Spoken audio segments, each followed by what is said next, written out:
Ladies and gentlemen, my name is Ben and this is the Smoking Hot Confessions podcast.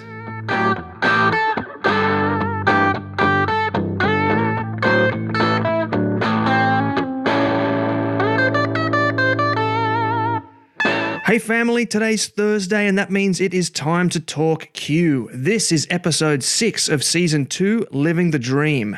In this season, I'll be chatting with some of the most successful barbecue entrepreneurs out there about the different types of businesses you can get into and what it takes to be successful. Knives. You can't cook barbecue without a good knife. Or several knives. Briskets, boners, utilities, chef's knives, every knife has a purpose, and when you find a good one, you need to hang on to it and one day you'll pass it on to your grandchildren. If they've been built right. In this killer episode, Aidan from Cutthroat Knives takes us into the world of artisan bladesmithing, the process of starting with a lump of steel and refining it into the ultimate kitchen tool. You've seen his work at the amazing meat stock festivals. They were the trophies at several of those competitions this year. Well, that's enough out of me. Grab yourself a fistful of beef ribs and a Frosty and let's get into the world of artisan bladesmithing. This is the Smoking Hot Confessions podcast with barbecue pitmaster Ben Arnott. How long's it been since your last confession? Support for this episode comes from Harvey's Kitchen. Harnessing over 25 years' experience in commercial kitchens and catering, Harvey's has a burning passion for food and they make amazing barbecue flavour easy to achieve for all levels of barbecue. Their entire product range is handcrafted locally in Brisbane from quality ingredients, and they've gone out of their way to make their products easy to use with simple features like resealable bags. I've played around with their butcher's box and have found their preservative, gluten and dairy-free rubs and sauces to be top-notch stuff. The butcher's box has 9 rubs and 6 sauces in it. I love the ginger citrus salt on chicken wings and the Hoppin' Habanero hot sauce on everything. Right now, Harvey's is offering Smoking Hot Confessions listeners an exclusive 20% discount. Yes, 20%. All you need to do is head on over to harveyskitchen.com.au and use the code word CONFESSIONS to get your hands on some today. Once again, head over to harveyskitchen.com.au and use the code word CONFESSIONS at checkout for 20% off your order. Welcome to the Confessional, Aidan. My first question is, what was the last thing that you barbecued? The last thing I barbecued was in summer. I'm not much of a winter barbecuer, but I did a whole beef loin low over the charcoal, and at the same time I did a set of pork ribs in char siu sauce. So the same sauce that you get like a pork bun from a Chinese restaurant. The same sauce. I did that all over the ribs. Oh, fantastic. That sounds delicious. Yeah, it worked out pretty well. Any time, any chance to stand in front of a barbecue is a good day for me. I think that's true for just about everybody listening as well. So we're going to get into knife making later, but you obviously like to play with fire. What kind of barbecue do you cook on? Okay, I have to preface this by saying that I live in an apartment complex, and so my space is very limited. But even with a limited balcony, I have a Pro-Q mountain smoker and a Weber barbecue as well. So I've got both of those running on my tiny balcony. And that's where I get all my work done. Okay. So what was your introduction to low and slow barbecue? I've always been into food. And so, cooking on a barbecue is such a nice addition to cooking in your own house as well, being able to cook outdoors. And then I can't remember what pushed me, because I'm gonna separate by saying gas barbecuing is just not on the same page as cooking over coal. So getting into that was its own thing. But I think it's, you step into this stuff through a weird introduction. So for me, it was somebody gave me pickles, pork and brine. I think that's the name of the cookbook. And I just fell in love with it. I was like, okay, I guess I've got to go and buy a charcoal barbecue now. I guess I've got to go buy a smoker now, because I like this cookbook so much that I need to be able to cook everything in this cookbook. That's awesome. I love it. Can you fill me in a bit on the background of Cutthroat Knives? So So I set up Cutthroat Knives. We're in our third year of business now. And I went off and did a knife making course with a guy called Adam Parker.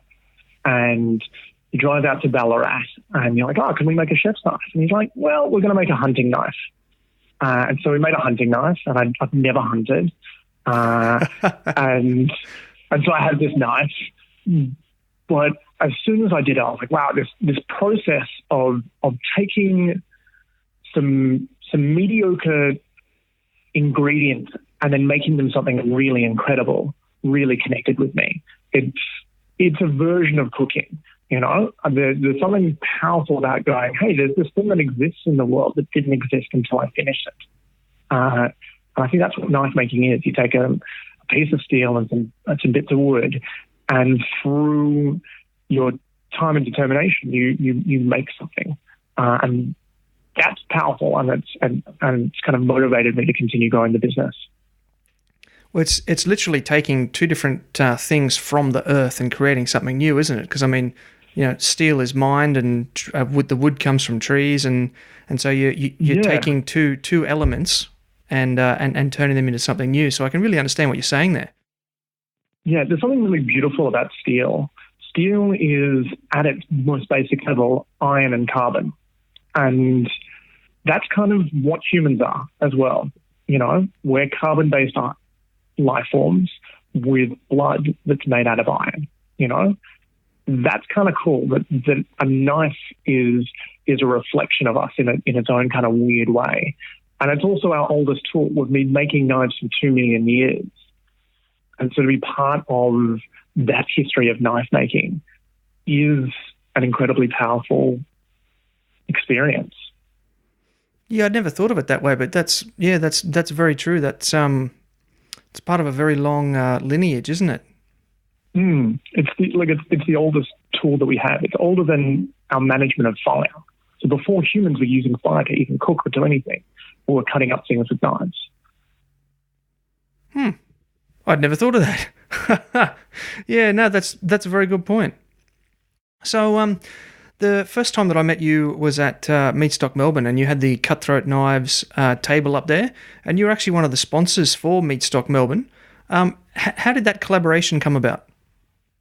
Yeah, so Jay, who runs Meatstock Melbourne, reached out to us and said, you know, do you want to make the trophies for our competition? And it's something we'd been toying around with anyway. It was, you know, how do we approach some people and get this to happen? So it was kind of serendipitous that he approached us. And at the same time, we're also going, look, we want to introduce a brisket cutting knife. And so like, yeah, let's make one of our brisket knives, and we'll make it for Meatstock. And we'll also launch the brisket knives at Meatstock as well. And, you know, we wanted to make the Meatstock ones a little bit more special, so we did some extra things for them. But it just worked out really, really well. Can you describe those special Meatstock knives for me? Yeah, certainly. So it's a 12-inch blade with what's called a tanto tip. So it goes at a very sharp angle upwards right at the very tip of the blade. The handles were a mix of resin and wood, with the resin matching the colour of Meatstock's logos. And then it had on the blade itself, Meatstock logo was laser etched onto the blade itself. So altogether, it needs to be a reflection. You know, when we do these kind of work for other brands, it's not just about making a knife for them. It's about making a knife that represents their brand to the best ability that we can. Right. Now, I have a bit of a background in martial arts, and there's something in my memory telling me that Kanto is a type of sword from Japan. Is there some Japanese sort of martial arts traditional influences in your designs? Yeah, certainly there's. It definitely takes inspiration from Japanese knives. We wanted it to be a knife that when you held it gave you a sense of importance, so that when you're cooking with it just makes you feel good. And so it does have these kind of like katana-esque elements to it. we loved it. We kind of steered into it where we just wanted the person, who cooks on the weekend or cooks every day to feel like a warrior when they're doing so. It's funny that you say that, because when I was at Meatstock and I got to pick it up and hold it, that was the very first thing I did. Was I grabbed one in each hand and struck a pose, so my wife took a quick photo. And I just thought I was being strange, but I've obviously picked up on the theme that you were going with, so that's great. Fantastic. Well, that means our job's done. Yeah. So those particular knives that were the trophies from Meatstock, are they functional or are they purely trophy? We don't want to make a non-functional knife. There are knife makers out there who make art knives that I would say would border on being non-functional. But our goal is to make something that somebody uses. It actually is at loggerheads with our creative process. That if we make something and it never gets used, that takes away from what we're trying to do. We want people to use them. We want people to use them for a very long time. That's great. So any which way someone gets hold of a cutthroat knife, they're going to be able to use it for a lifetime. Yeah, that's the goal. Fantastic. So there are many types of knives that you could and probably do make, but what is it about barbecue that drives you to design knives for barbecue? With a lot of this stuff, I'm making it because I want it to exist. Our first chef's knife was me saying, hey, there's a chef's knife that I want to exist but doesn't really exist yet. And so I made my chef's knife. And I was the same with our pairing and the Santoka and the Sabatier. And then at one point, as I got more and more into barbecuing, I was like, well,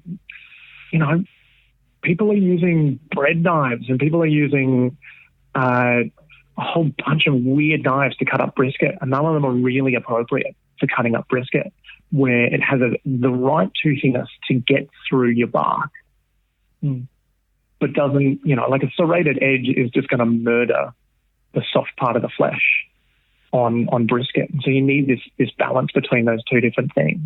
And so that's what brought it apart was my own interest in barbecuing and my own interest in cooking.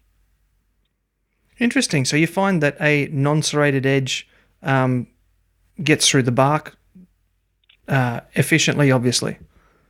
Yeah, there's a few elements to this. If you go for, a shaving sharp edge, which would be kind of 12,000 grit on the edge of the blade, yes, that will you could run that along your arm and all the hair would disappear from your arm. But it's not actually going to cut through the bark very well. And so we actually worked with a couple of different barbecuers and we drew it right back. We actually went with what's called a toothy edge, so 1,000 grit. And we put that on the blade, and that really worked for cutting through the bark and then doing justice to the meat inside. Wow! So there was quite a lot of R&D actually with barbecuers went into designing these knives, was there? It was about from thought until completion. It generally takes us about 6 to 8 months to make a new knife that we're adding to our range. And at one point we do just go off and work with people and get some active feedback. And we also, cook up our own food and play around with it that way as well. We don't feel the need to share all of this kind of stuff, all the R&D that goes into it, but it does happen behind the scenes where we're constantly kind of testing these things and testing new ideas, or you hear about somebody else doing something and you try and replicate their results. Yeah, right. Okay, so if I could pin you down to maybe one idea, what is it that makes cutthroat knives unique? Yeah, I think it's an interesting question because I think at the end of the day, all knives cut food. So why go with a cutthroat knives versus anything else? I think what we're trying to do with cutthroat knives is to develop a truly Australian knife company. And so that's not just replicating Japanese knives and selling those. And yeah, it's about saying let's combine a few different design elements and work towards making an Australian knife brand that represents Australian flavours. I had a conversation with Andy Groneman at the Burleigh Barbecue Championships a few weeks ago, and one of the things he said was that he was impressed with the creativity in Australian barbecue, and I can see that in your knives as well. I was I've been following your Facebook page since we met at Meatstock, and one of the things that I loved the most was I saw one of your knives had, I think it must have been for a beekeeper or something. It had like bees like in the resin of the handle and that, and the creativity and the ingenious design work that you'd put into that was just fascinating. Yeah, thank you. We're really, really happy with that, how that turned out. That was another one where we'd had an idea and everything that could have gone wrong on that knife went wrong before we finally got it right. It took us 6 months just to work out how to get the bees encased in resin. And, you know, the resins that we use are very particular. They're very robust and will stand up to a lot of different damage. And that just happened to react with the bees, and they kept on exploding under pressure, or the moisture that was still inside them, even though we'd taken as much moisture as we could out of them by drying them and doing different things, it still reacted with the resin. The resin wouldn't set. Every step of the way that product fought us. But then when we finally finished it, we were really, really happy with it. Again, that was one of our limited editions. We do limited editions every couple of months, and it's about pushing ourselves as knife makers. It's about making our mark on the knife making community and saying, okay, what we're trying to do is very different. Well, mate, you are absolutely making that mark. It was a beautiful bit of gear. Yeah, cheers. This is Bretto from the Flaming Mongrels, and you're listening to Smoking Hot Confessions.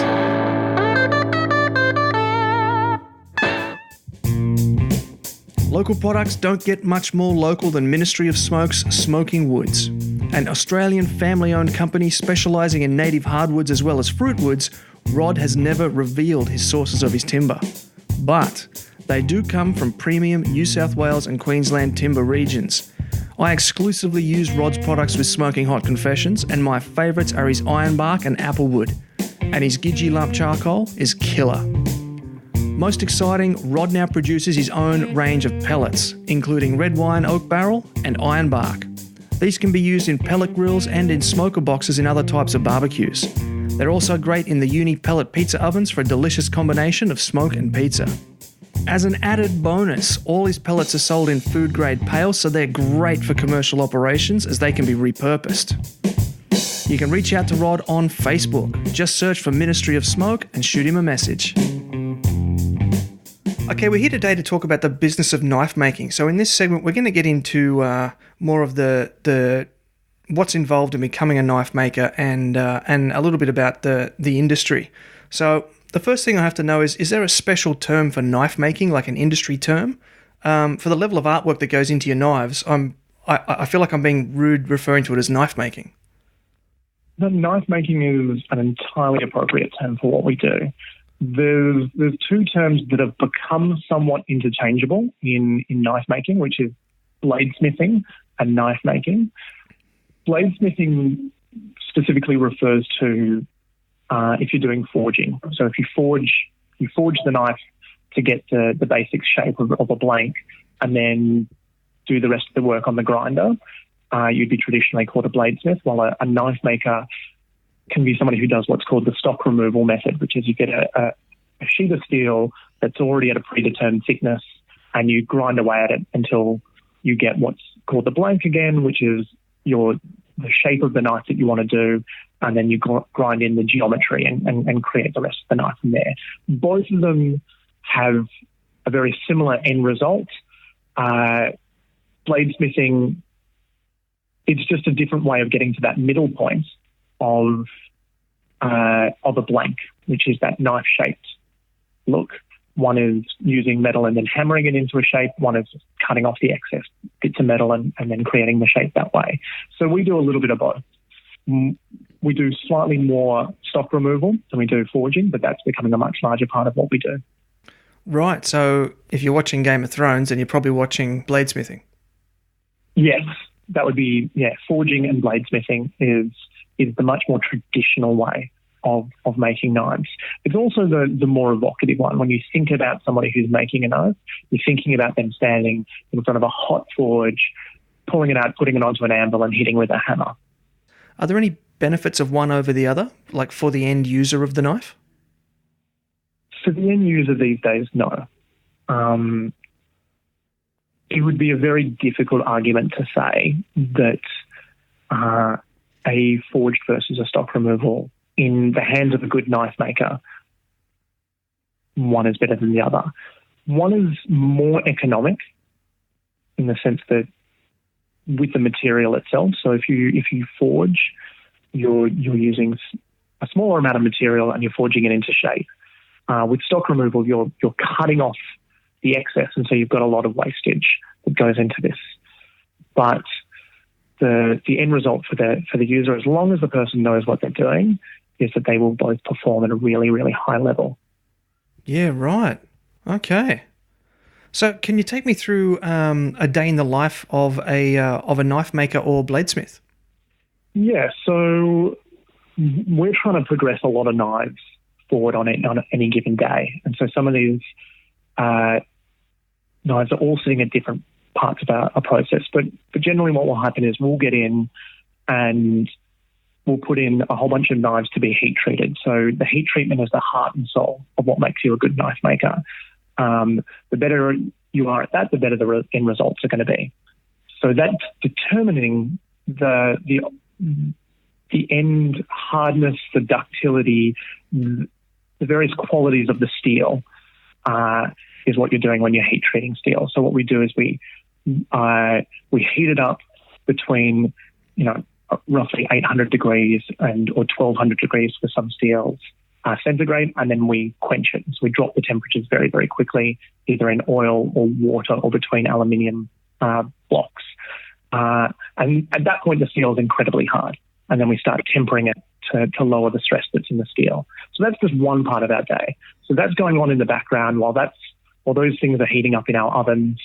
We'll start grinding. We'll stand in front of our bench grinders and start shaping some other knives that we've already heat treated and progressing them along.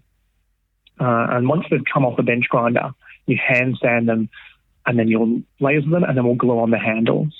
And that will be the job for the next day when you shape the handles the day after. So we've got a lot of different things that we're doing on any given day. A lot of processes that just take time, and so you kind of set them going in the background, and a lot of processes that are active that you have to be standing in front of it and actually doing it the whole time. And then we also set aside some time to forge. So we've got our gas forge going. We've got a forge press that does 25 tons of pressure down on something, a rolling mill and some hammers as well. And so we start working steel, and that's how we make our Damascus as well. Could you explain a little bit more about Damascus? I've heard that phrase before, but I haven't quite understood it. Yeah, so modern Damascus is kind of better understood as pattern welded steel. So what you do is you layer up a whole bunch of steel, 2 different varieties, and you then heat that steel up and compress it together under heat. And that draws out the steel. And then you start contorting it or twisting it. So you can drill holes in it. You can twist it one way. You can do cuts through it. And all of this kind of stuff is going to change that patination on the steel itself. And then finally, when you've got this blade that you've finished, when you dip the steel, you dip it in an acid, and the acid wears away at the 2 different steels that you've pushed together at different rates. And that's what creates that pattern on Damascus. So really what you're paying for when you're getting a Damascus blade is all the work that made into making that steel look incredibly beautiful. Right. So the reason that you'd go for a Damascus then is aesthetic? It's a combination of aesthetic, but it's also a statement about the skill of that knife maker. That knife maker knows how to create Damascus steel and to work it properly. That becomes a very large part of it. Ah, cool. Thank you. I've always wondered about that. So what does it take to become a knife maker? What sort of training's involved? The people that I've taken on have had no background in knife making. For me, it's about having the right attitude to this kind of stuff, an eagerness to learn. And then it takes us about 6 months to train somebody up to be a knife maker, where I'm very, very comfortable with the quality of work that they do, and I don't kind of have to look over their shoulder and constantly be managing the outcomes. Certainly there's a very large artistic element to what we do, and there's a benefit to being very comfortable with working with your hands. And then finally, it's a willingness to get burned and get hurt and get dirty, because you're working with things that are constantly trying to hurt you in different ways. And we take our OH&S very, very seriously, but you're still standing in front of a belt grinder that has the capacity to really hurt you. Right. Okay. So do you, I guess then that you'd have pretty strict OH&S inspections and restrictions and things for setting up a knife shop? I think, the backyard tinkerer can set them up however they want. We made a very conscious decision that we were going to take this side of the business very seriously, but far more important than finishing somebody's knife is that we all walked home at the end of the day, and with all our digits. So we've invested a fair amount of money into having OH&S inspectors come into our space and go through it and walk us through those things, and make improvements based on those kind of things. Yeah, right. Interesting. I guess their first recommendation was no sword fighting then. Yeah, that's a little bit outside, what we're trying to do. Yeah, no testing your knives on yourself. Yeah, yeah, right. Yeah. So, could you give me a bit of a walkthrough of what's involved with making one of those beautiful brisket knives? Yeah. So with those, we're doing them by the stock removal method. So we get a large sheet of steel with those, and we've got a design that we've designed in AutoCAD, and then we get a water jet cut. That's the only process that doesn't happen in-house, is that we get those water jet cut, and then they come back, and then we heat treat those knives in-house. And so at that point, that will be our starting point of the knife. It's been heat treated. It's at the hardness that you want it to be at. The shape's all there. And then we start grinding in what's called the geometry. So before this, it's all 2.5 mil thick the whole way. And we want to start tapering it down from the spine until it's got a good cutting edge. And so we'll stand in front of a grinder and grind off that material. And then once we've ground it off and it's got the geometry, we start working through different grits just because we want it to look beautiful as well. It's not just about performance. It has to look and feel beautiful as well. Yeah, right. Now, you mentioned water jets before. Is that literally what it sounds like? Is that high pressure, like ultra high pressured water used to cut the steel? Yes. So water jet cutting is exactly that. It's a high pressure water, and they also add an abrasive element to the liquid. So it's not just pure water. It's water with essentially sand or something like that allows it to kind of cut through the steel. And we work with a really fantastic company who have been incredibly supportive.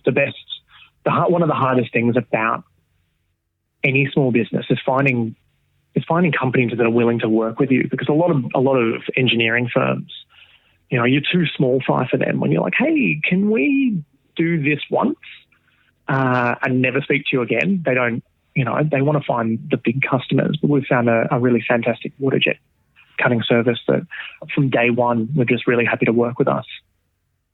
That's great. I love hearing stories about small businesses getting together and helping each other out. Yeah. So when you're coming up with a new design, are there any like rules or laws or anything like, the ADRs for cars? Or can you just go wild and build some freaky looking zombie killing knife and take it to market? We can definitely design that kind of stuff. I don't know if we're going to bring it to market. but you could. Yeah, there are some laws around this kind of stuff. There's actually some quite strong laws in Australia around knife ownership. As a knife maker, I'm allowed to make these knives. I just wouldn't be able to sell certain of these knives. So a perfect example is a dagger. A dagger is a long blade that has symmetry on both sides and a cutting edge on both sides. The only reason to own a dagger is because it's a weapon. And so the government has ruled that daggers are illegal, for example. And that goes for flick knives or certain knives that don't have safeties, folding knives that don't have safeties, sit in that same area of as a weapon. Myself and a lot of the other knife makers in Australia are making tools, whether they be hunting knives, which are tools meant for hunting, or camping knives, which are tools meant for camping, or kitchen knives, which are tools meant for cooking. So unlike a weapon, we're trying to produce a tool, a beautiful tool, but still a tool. There's a whole bunch that needs to be considered when you're actually designing a knife that's separate to, is this legal or not? And it's things like, how is this knife going to be used? How is it going to fit in your hand? So a perfect example is a boning knife. We're working on a boning knife that we're looking to introduce in January. And it's taken us a long time because you look at the other boning knives on the market and they have different things that we don't like about them.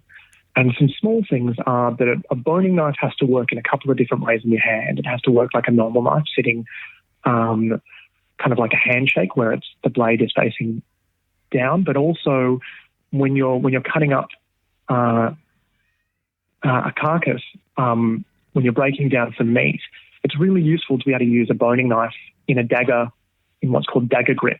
So it's where the blade, you would hold your hand like a fist, and then the blade points downwards.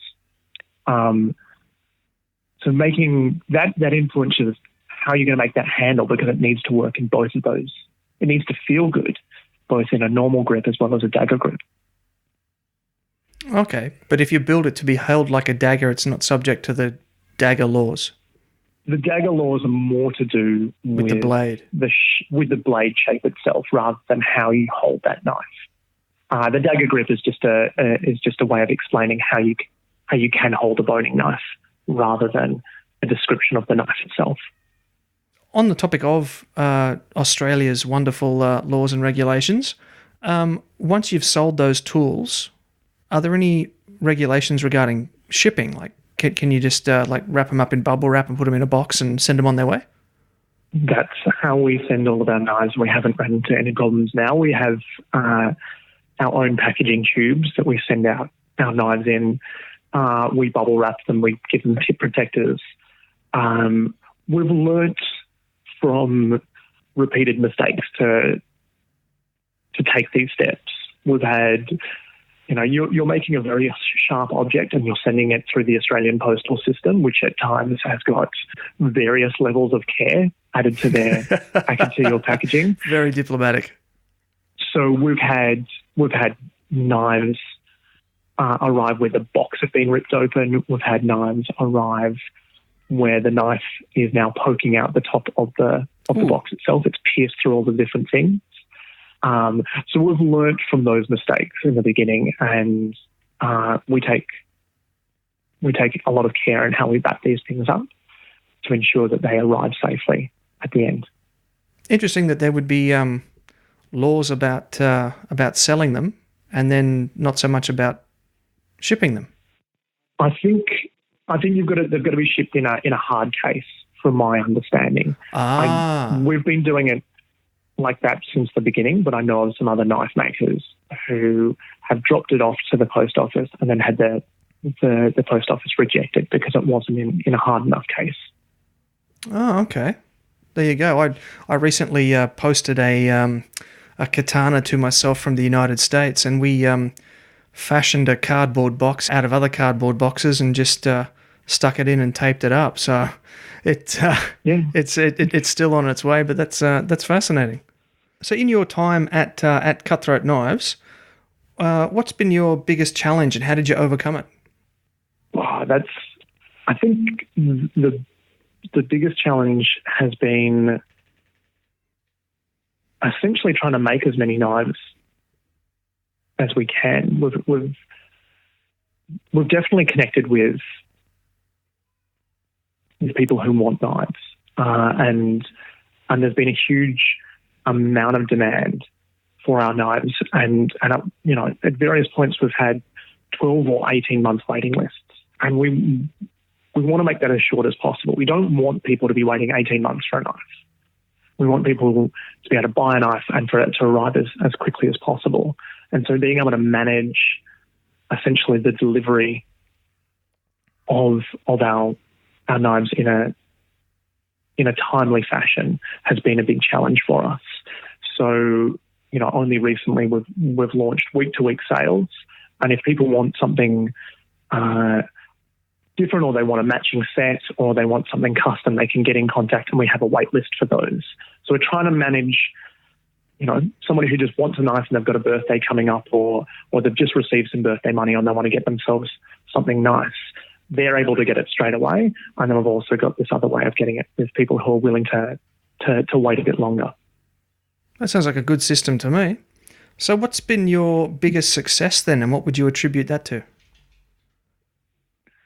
I think the biggest success we've had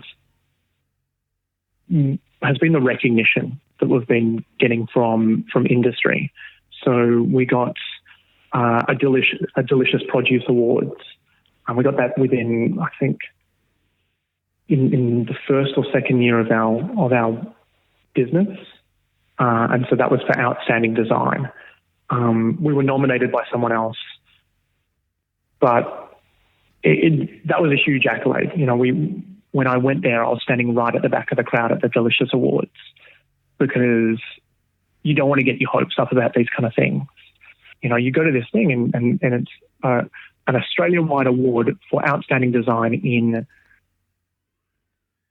the design elements of around food. So you're up against ceramicists, you're up against cast iron producers, you're up against wood turners and chopping board manufacturers, and here I am a year and a half into my business, and we get this award. That was huge for that, and I think it's testament to the fact that what we're doing is connecting with people. Congratulations, mate! That's absolutely fantastic. Was that the award ceremony that I saw a photo of you at? You were holding, it looked like a trophy that was an axe or something? A trophy that was an axe? I think you might be referring to my wedding. Oh. We had an axe at my wedding. Oh. I just saw a photo of you. It looked like you were giving a speech in a suit and holding an axe above your head. Yeah, that was from my wedding. The story that comes out of that is at my sister-in-law's wedding in England, when it came to cutting the cake, they had a guy come in with a ceremonial sword to cut the cake. And I was like, well, we're getting married in a year, and I'm not going to let a British person stand us up on how to do this kind of thing. So we decided to cut our cake with an axe. And that's how that picture came about. That's fantastic. I love it. So to all the listeners who are interested in becoming a knife maker, how would you rate being a knife maker, and what advice would you give them? I love every day that I come into work. Running my own thing is fantastic, and working with the people that I've employed is the happiest I've ever been. It's the hardest I've ever worked. It puts the thesis that I wrote for my master's to shame in terms of how hard I'm working right now. But as I said, there's something really fantastic about coming in to work and making something every day. That's incredible. The advice I would have for knife makers is actually just get out there and start doing this stuff. Make a whole bunch of knives, give them to your friends, realize that what you made was probably pretty garbage, and then make some more knives and learn from your mistakes. And each one you should be going, okay, how can I do this better? How can I do this better? How can I do this better? Yeah, sounds like the first laws of barbecue as well. Cook barbecue for your friends and accept that your first brisket's going to be awful. Yeah, totally. My first brisket was terrible. I told people not to eat it. I think being humble enough as well to recognize that you can do better as well with all of these things, Yes, especially with a brisket or with a knife. A brisket, you're cooking it for so many hours that you become a little bit emotionally invested in the outcome. But being able to say, I can do this better, and that's not an indictment of the last couple of hours that I've put into cooking this brisket. It's just a statement that I can do better than this is important to have through life. You're listening to the Smoking Hot Confessions podcast with barbecue pitmaster Ben Arnott.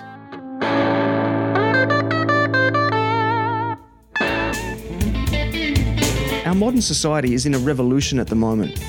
After years of exploring how we can use technology to better process our foods, we're now heading back the other way, realising that traditional farming produces better tasting and healthier food. At the forefront of this movement is Pure Meat's Robina.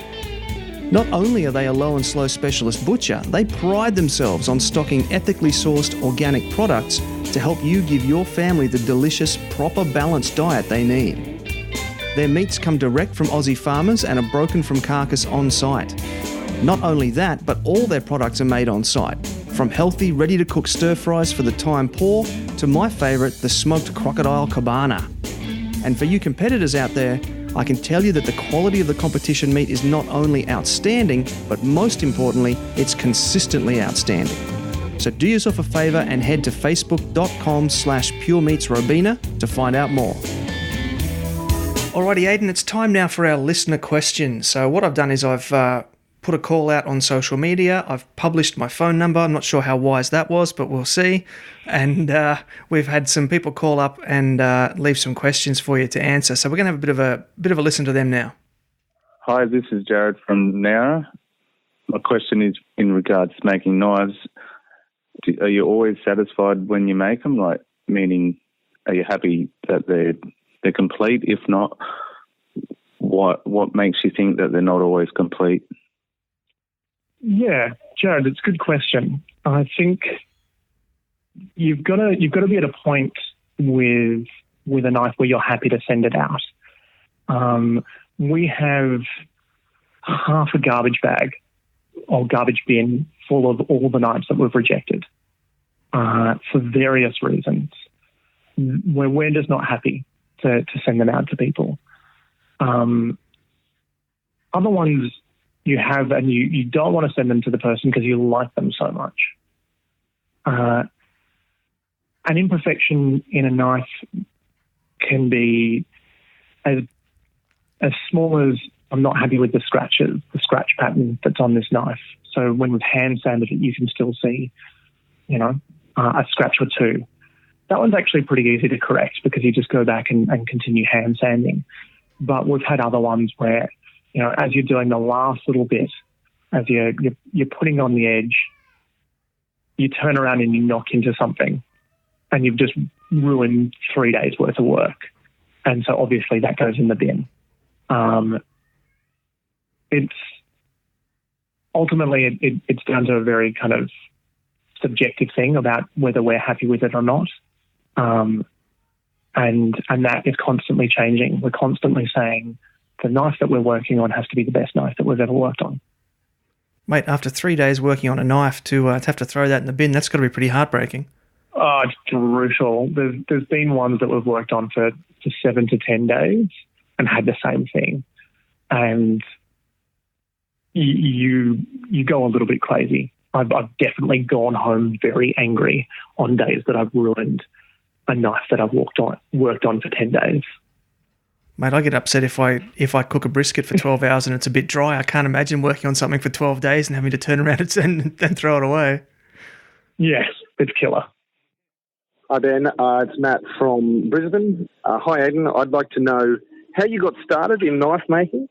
And also, another question that I had was, is steel selection a very important, I suppose, part of knife making, and how do you go about selecting your steels for making your knives? Thanks. Hi, Matt. I got into knife making by doing a couple of courses. So I learnt with Adam Parker out in Ballarat, and then I flew up to Canberra and worked with Kurim and the team at Farwa Valley Forge and did a course with them as well. After that, I knew that this is what I wanted to do.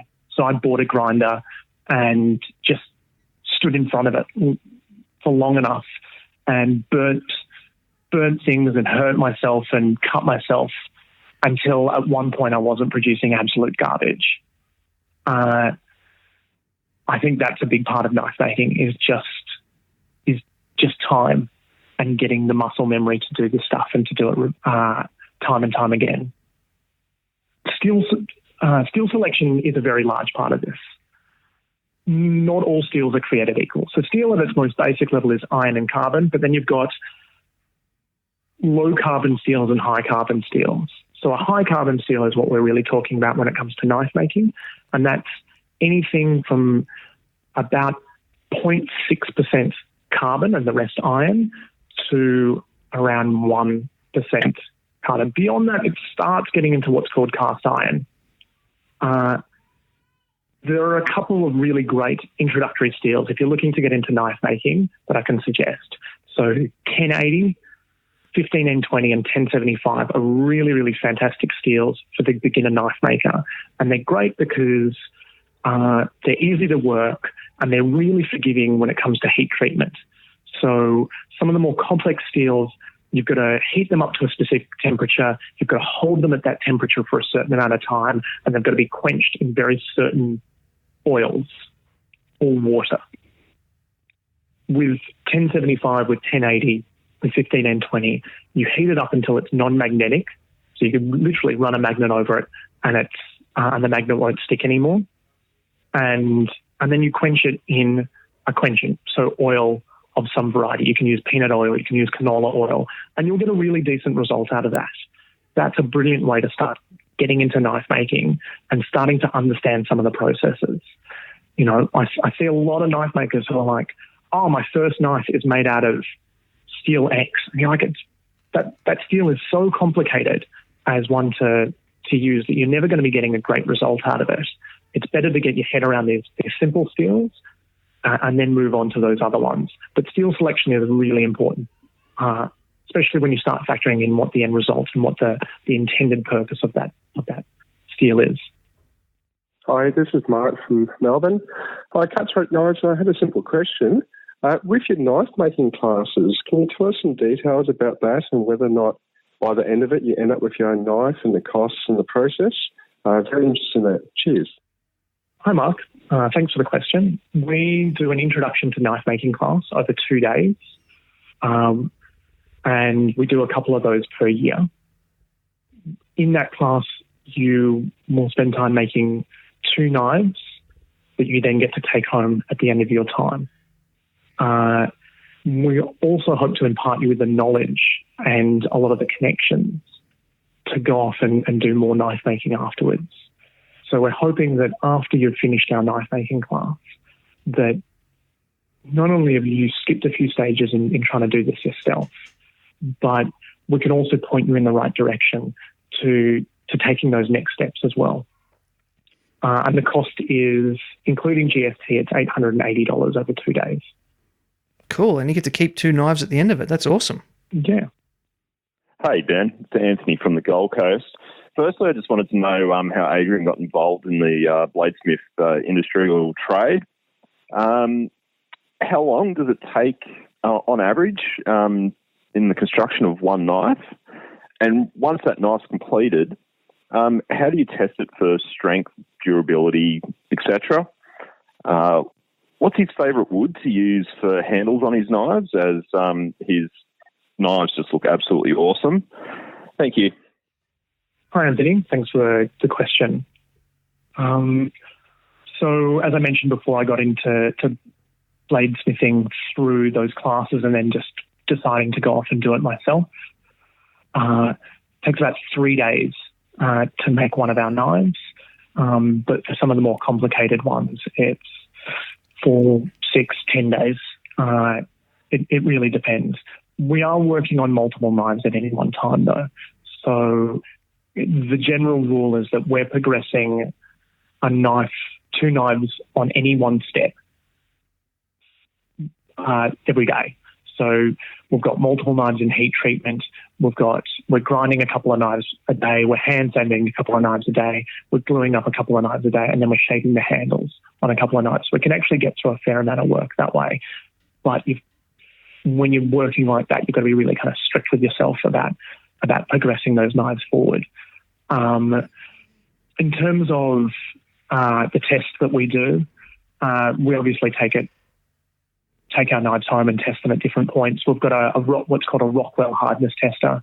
So we test the overall hardness of the blade itself, and that's and then we're also going for a certain level of ductility. So that comes down to an understanding of how to get the best results out of those steel. With all of this kind of stuff, when we take on a new steel, we try and understand the most about that steel. We do a lot of reading up about it and about how to get the best results from it as well. Our favourite wood to use is Huon pine. So Huon pine is a Tasmanian wood from the Huon Valley in Tasmania. It's an incredible wood. It's a bit too soft normally, but what we do is we stabilise it. So we resin impregnate the wood to make it out harder. The wood's just got an incredible history to it. So when they first found it, they discovered that it doesn't rot in water and it floats. So it became incredibly valuable as a boat building wood, to the point that it nearly went extinct because they nearly cut it all down. And these days, the only way you're allowed to use it, you're not allowed to cut down any wood. They dredge lakes and they bring up some of this old wood that was cut down by convicts, and that's the wood that you can buy and use on handles. And I think that's just an incredible story. You know, what better statement about Australia than something that has literal convicts that have been involved in that production. Wow, that's incredible. Yeah.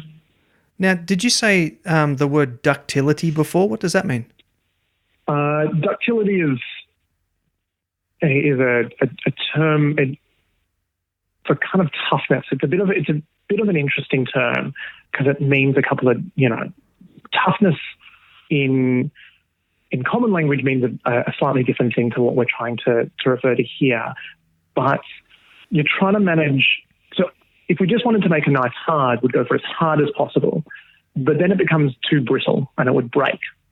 It would shatter like glass if you dropped it, because it would be so hard that it loses that ductility. So ductility refers to the metal's ability to withstand deformation. So can you bend the knife? Or can you hit it with a hammer without something bad happening to it? So we're trying to have a very high hardness, but also a level of ductility, so that if something does happen, it's not going to break. It's not going to crack. It's going to have a small bend that you can fix. Hey, Ben. Michael from Melbourne. Hey, Aidan. Just wanted to know, how do you think the barbecue scene in Australia has contributed to your success? And also, what do you think the future of handmade knives is for Australia? Cheers. Thanks for the question, Michael. The barbecue scene has been huge. We've been toying around with it. We've been encouraged to make these brisket knives for a while. and the response has been really, really fantastic from the barbecuing scene. And, to see an event like Meatstock grow in the way that it has and to be part of that is incredible. So we've got nothing but praise for the Australian barbecuing scene. And again, what you mentioned earlier, Ben, about there's something really cool about the creativity that's happening in the Australian barbecuing scene that blows me away. And I'm excited to see where it goes from here, because I think what we're going to start to see is some more Australian flavours being imparted onto the food. So it's not just a carbon copy of the American barbecuing scene, but it's an interpretation of that barbecuing with Australian flavours. The future of handmade knives in Australia, I think people are learning to value the people around them who make things by hand. There's been a real shift. When I first launched, I was a novelty. It was like, there's this guy who makes handmade knives. And now people are starting to understand and value that stuff. And that's incredible. So I think a lot's going to change in the handmade knife movement in Australia in the next couple of years. I've already seen a huge change in the time that I've been making, and I'm excited to see where it goes.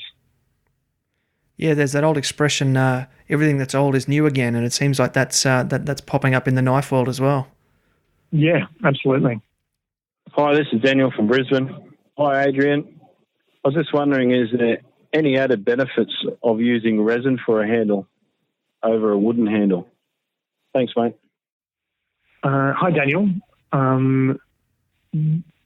There's no benefits. There's just different things. It's about what you prefer. So a wooden handle is going to have the warmth of wood. It's going to feel really fantastic. A resin is going to be so much more colourful. And so it's going to come down to your personal choice with these kind of things. I should say that our wooden handles have been stabilised, which is that they're put into a resin bath and then had that resin vacuumed into the wood itself before being cured in an oven. So straight wood on a knife is going to react with moisture, and over time it's going to bend off the knife handle over time. And so by stabilising it, we work really hard to stop that stuff from happening. So they're like a hybrid handle. We do hybrid handles as well. That's a separate thing. So that we do a resin wood handle. So it's part multicolored resin, part live edge piece of wood. When I'm talking about stabilizing wood, you don't actually change the color of the wood itself. All you do is you're sucking out the air that's still in that wood, and you're replacing that air with resin and then hardening it. So what it does is it makes softwoods like Tassie myrtle or Huon pine into hardwoods and stops them from moving as well.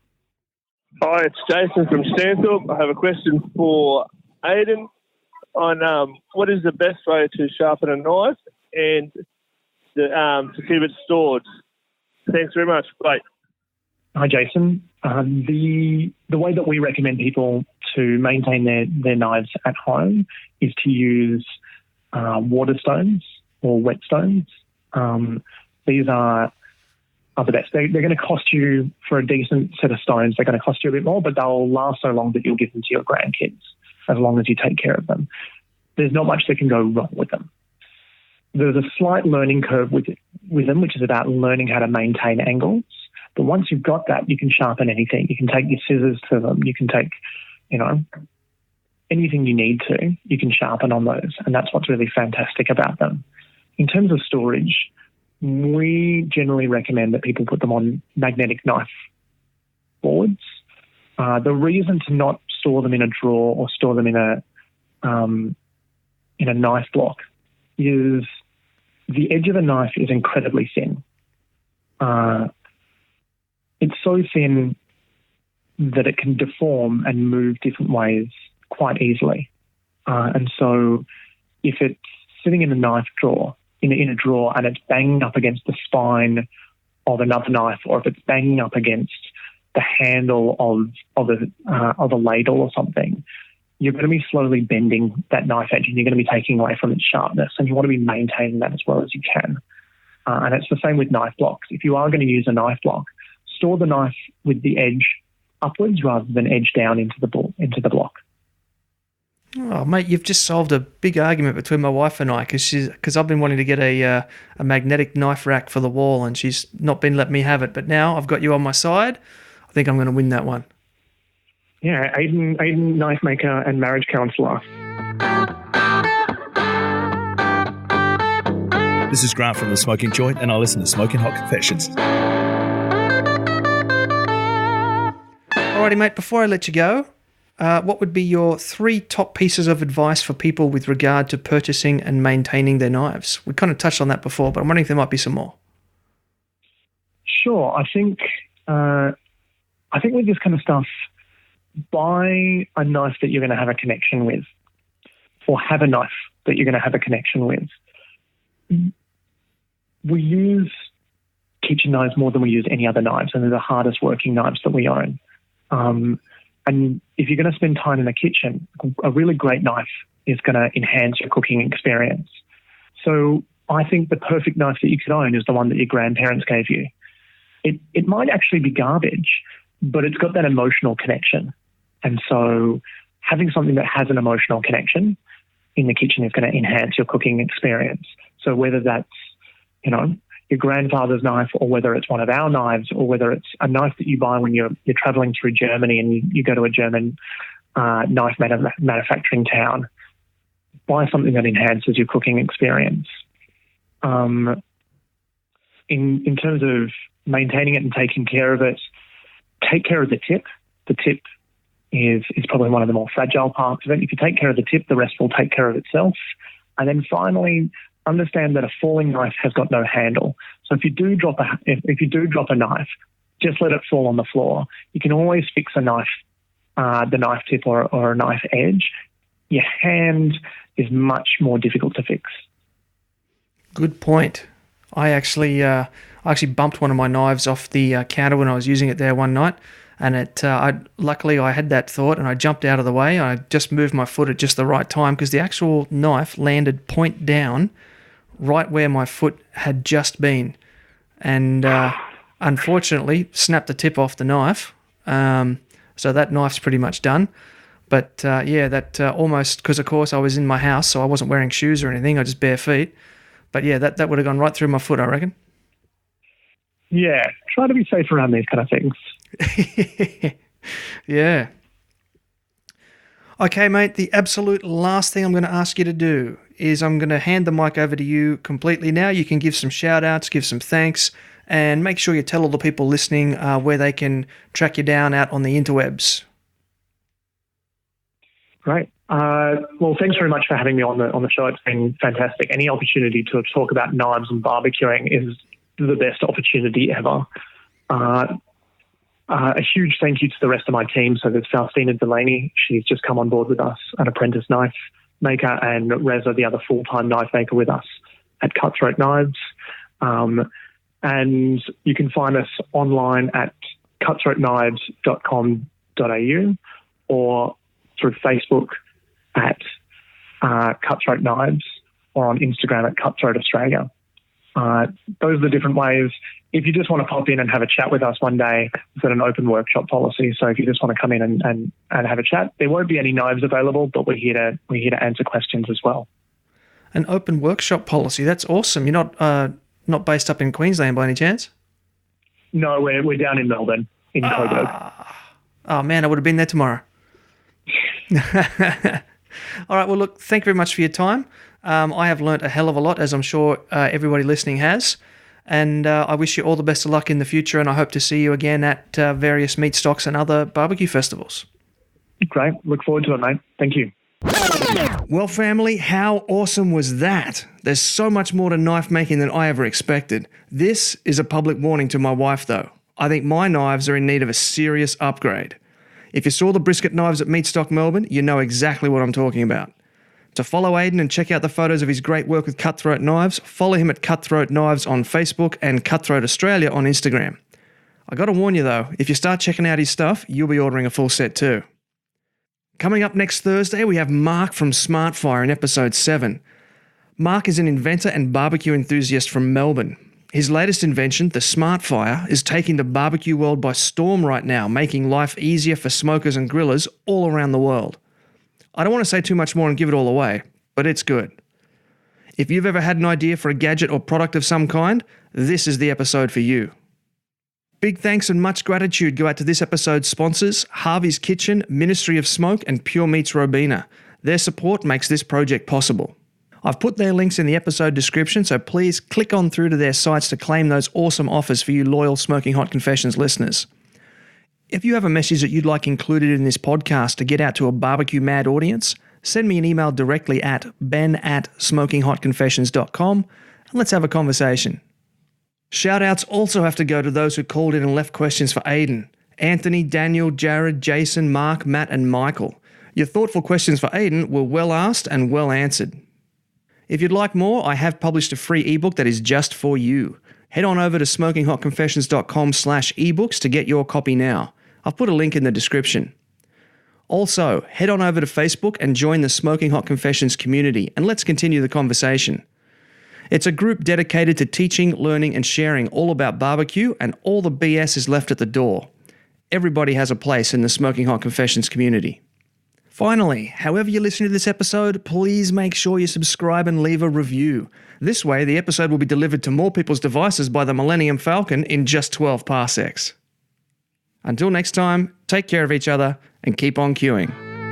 Thanks for listening to the Smoking Hot Confessions podcast. Head on over to smokinghotconfessions.com for recipes, tips, and Ben's own confessions.